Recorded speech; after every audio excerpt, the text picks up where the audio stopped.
ఒక్కసారి heart attack మనం recognise చేసిన తర్వాత ఫస్ట్ ఎమర్జెన్సీ ట్రీట్మెంట్ చేయాలి. ఎమర్జెన్సీ ట్రీట్మెంట్ ఏంటంటే మనం ప్రివెంట్ చేయడానికి యాంటీప్లేట్లెట్స్ అంటారు.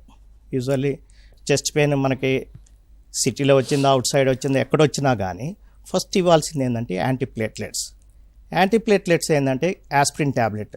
Almost aspirin saved billions of people till now. Aspirin simple tablet, it can prevent the heart attack. Number 1. Number 2 ఏంటంటే క్లోపిడోగ్రల్ and ప్రాసిగ్రల్, టికాగ్రల్, 4 tablets are there. Any tablets you can give it as a loading dose. Then we have to give the anticoagulants. Usually ఏంటంటే ఇవే clot preventing medicine. Another one is anticoagulants like heparin if it's there, or low molecular weight heparin you can give. Then we have to start the exact treatment of the heart attack. Exact treatment 2 treatments ఉంటాయండి. మనకు patient ఎప్పుడు present చేశాడు ఏందనే దాన్ని బట్టి మనకు treatment ఉంటుంది. Usually heart attack రావడం కారణం ఏంటంటే బ్లడ్ వెజల్ టోటల్గా అక్లూడ్ అవుతుంది క్లాట్ ఫామ్ కావటం వల్ల. మేజర్ ఏంటంటే clot formation and it blocks the flow of the blood to the blood myocardium.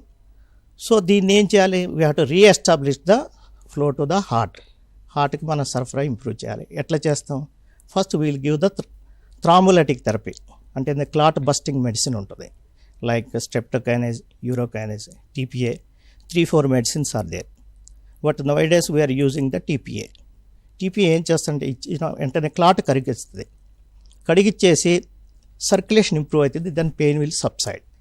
But ఎంతమందిలో మనకి ఈ థ్రాంబోలైటిక్ ఏజెంట్ పనిచేస్తుంటే it only works in the 70% of the people. Remaining 30% doesn't work. So what to do that patients?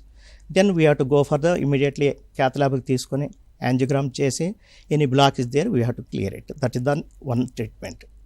Giving the emergency medicine. Second one is going for the angioplasty.